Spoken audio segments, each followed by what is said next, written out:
Now we can draw the next picture. Who is this? This is Mr. Croc, a crocodile. You're drawing its tail and its eyes are drawn projected outwards. And you should definitely notice that the crocodile has very sharp teeth and its claws are also very sharp. Its nails are to be drawn very sharp. So they are also very dangerous. Be careful of such crocodiles. Don't go near them. Okay, now we can color it. Green color is very suitable for crocodiles. We move to the next picture.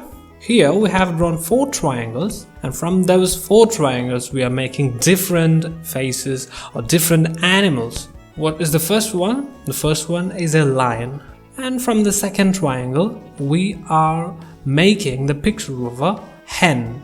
And the third triangle is now transformed into the picture of a fish. And the fourth one can be made a cow. So all these 4 figures started with a triangle and ended with different animals' faces. Okay,